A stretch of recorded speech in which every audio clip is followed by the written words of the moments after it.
Yes, yes, Earthlings, it's part 8 of the No Common Sense show with myself, Calms, the Mandem from the mothership, and I can't actually believe it's part 8 already. Tonight's show is crazy. Yo, listen up. That psychic Don Uri Geller just dropped pure madness on X. Swear down. Check this out. Look, I've been told many times not to talk about something to do with Korea. I don't care anymore. The American army flew me undercover. They said, well, look for tunnels, but that wasn't the main reason I flew to Korea. Here I am with American and Korean soldiers because a huge UFO is there. It's huge. They can't move the UFO, and they built all kinds of systems around it. And some of the stones there, that's right, they display in my museum. They wanted to know what the stones absorbed, what kind of energy did this UFO that is still there, standing there, emitted.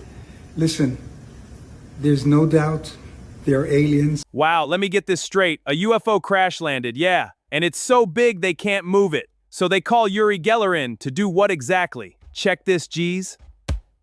Sir, we can't move the spacecraft. So what's the new plan? Don't worry. Get the spoon-bending guy in. He'll fold it in half. I am aware of a US retrieval team that has gone into North Korea to retrieve non-human technology. Let's cause some mischief here. You're going yes, for it. this has happened. There have been retrievals of purported non-human technology from North Korea by a US Special Forces team. So is it south or north or what, G's? Make it make sense, bro. Seriously, though. I just can't seem to keep up with the madness. Check the next clip out, G's. What is the most dangerous information that you know? Oh boy. They're going to hoax an alien threat, and it's all a lie. So we are actually in the last year at the point where they've started on that plan. We have got to intercept this plan and stop it. Or if you think 9/11 and the Iraq War was a clusterfuck, this is going to be that 1,000 times worse. That there's a group of people who control this issue that are trying to provoke an interplanetary incident. So the next war, World War III, will be interplanetary. It's a serious group of nut jobs, and they have to be put on a leash and stood down fast and quickly. This group started releasing stuff to the CNN and Washington Post and New York Times. Every bit of information they're putting out has the spin, it's a threat to the national security, our sovereignty has been invaded. It's the kind of brainwashing that's already started to try to convince the public there is an alien threat. Wait, yesterday he was telling the world about human-alien hybrids, and now you're saying it's just not. I don't even think he can keep up with this madness either. But now in the UK, check the latest now. Free the lobsters, free the crabs. Look at them, they're trying to escape. Those crabs, they're trying to climb in vain over each other to get to freedom. And they'll never get to freedom. Geez, the UK is so random. Now moving on to the next clip, check this out. Excuse me, I'm looking for chicken legs. Chicken legs should be down here. Can you find out, can you kindly tell me, are they the front ones or back ones, please? Yeah, the front legs or back legs? I need to know. Can you find out for me, please? I've no...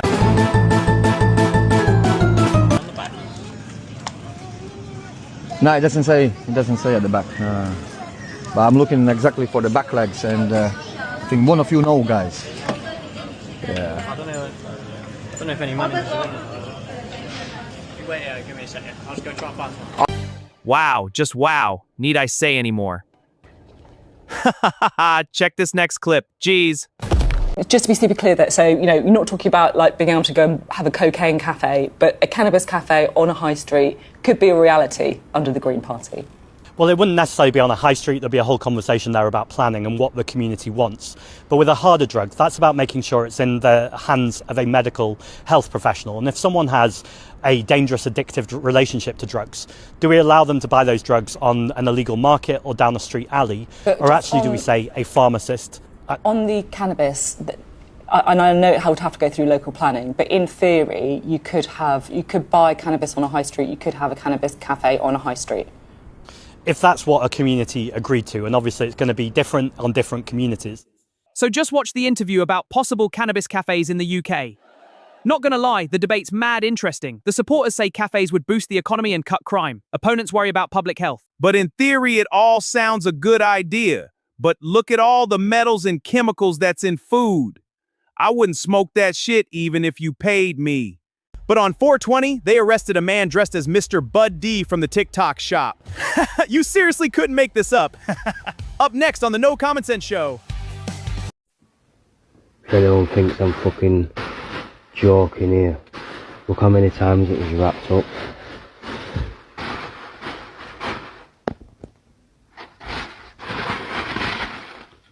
What a fucking joke, that.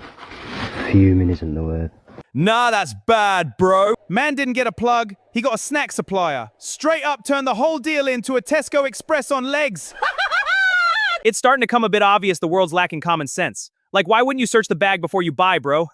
Or if you don't want to look weird for asking to look at it before you buy it, at least ask for a tester first. Jeez. Seriously, though, don't go buying off strangers. Just buy popcorn from a shop. It's a lot cheaper and probably tastes nicer, too. Now, moving on to this.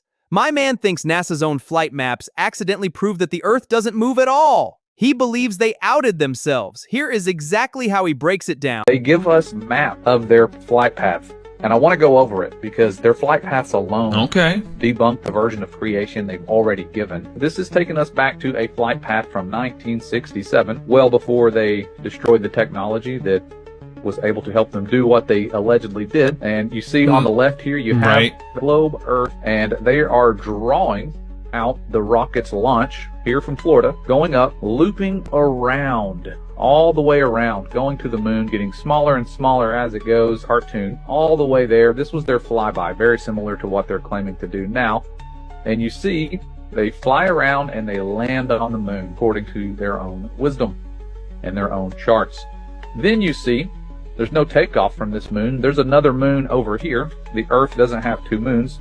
This is to represent time passing, and the moon actually moving in its journey around the Earth. So they have the moon changing its position in space. That's great, because the moon in their model would be slowly going around the Earth, but the Earth would be spinning much faster, so that we would see the moon passing overhead, 29 plus times per month.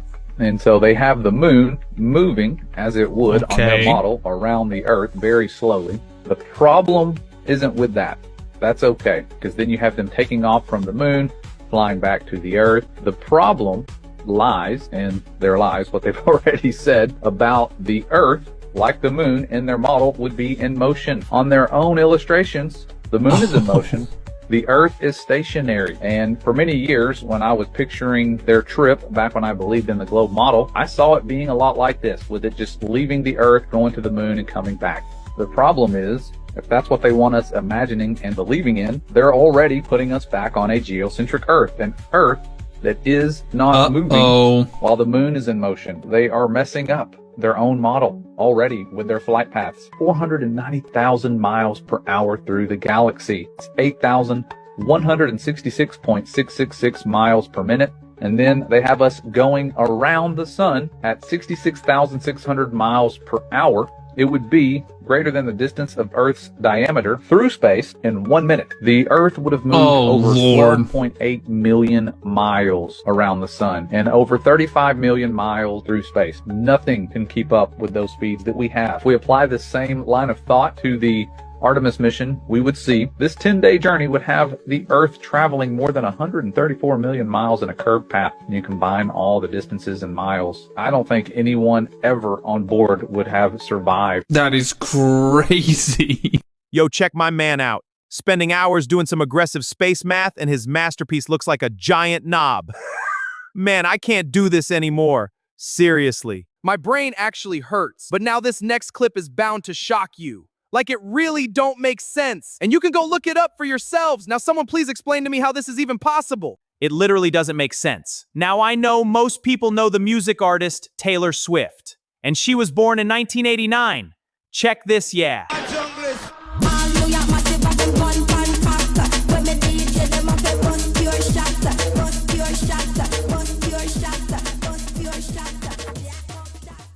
Now, as you can clearly see, she was born in December 1989. Now this is what don't make any sense whatsoever. How is Taylor Swift in a commercial for Glamour Dolls back in 1981? Check this. Glamour Gals collection. Dolls, party place, fancy firebird, the showplace collector's case, each sold separately. You can send in proofs of purchase from any 3 Glamour Gals dolls. Jessie, Danny, Lonnie, or Shara, and any of 3 outfits. And get Jessie in fancy formal free. Details are on the specially marked packages. Offer expires on March 1st, 1982. Glamour Gals collection, Jessie and beautiful bride. Other dolls and playsets sold separately. New from Kenner.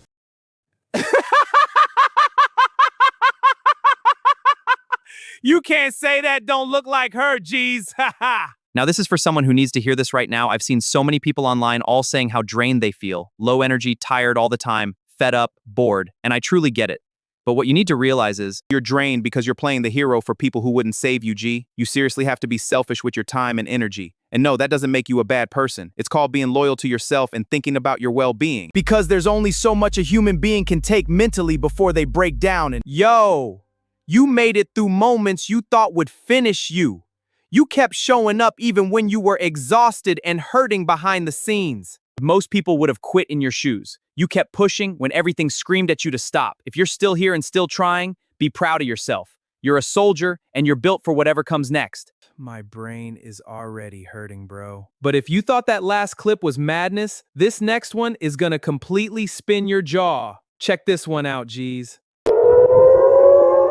Y'all, this is crazy. A UFO disarms 2 rockets fired by Iran. Check this out.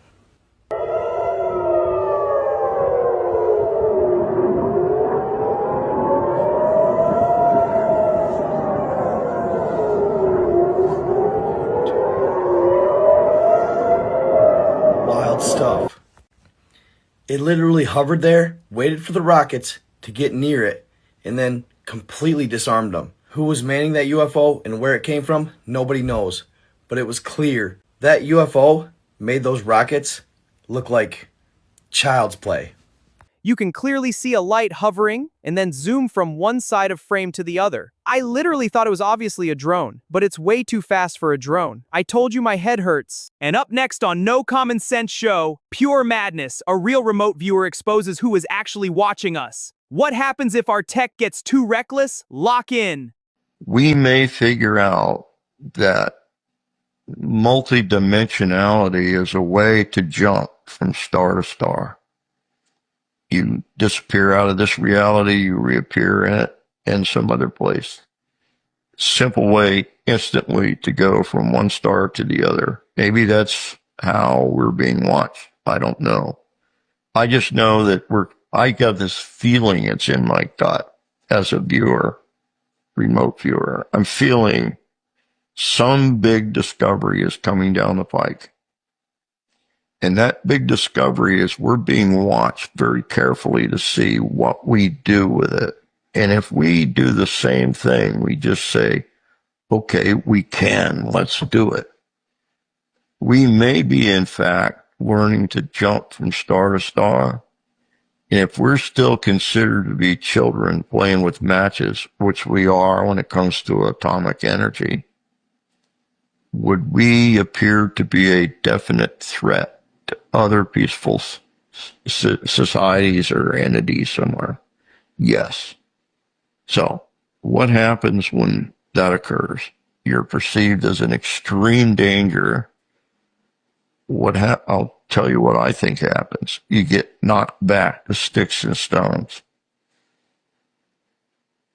And I think there's ample proof on the planet for the fact that modern society has existed before and got knocked back to sticks and stones and had to start over again. I think it's a way of teaching a lesson that maybe the next time around they'll be mature enough to not make these weapons of destruction. Oi, gosh. The Earth server is acting up again. They've got nukes pointing at each other, doing my head right in. The stick and stone protocol is failing. Just do a hard reset, mate. Can't be bothered with the paperwork if they blow themselves up. A reset, that's your solution? Yep. Saves time. All right, do it. Just roll 'em back to the Stone Age. It worked on the dinosaurs. Yo, check this out for the gram. What the? My jacket! My phone! Bruv, it's a rock! Heard of a brick phone before, but this ain't even funny. Ah! I'm nudes in town! Imagine that, bro. Too funny. Well, it's that time already. Massive respect for watching all the way through. And hold tight for part 9 of the No Common Sense Show. Big ups! The No Common Sense Show! That's a wrap!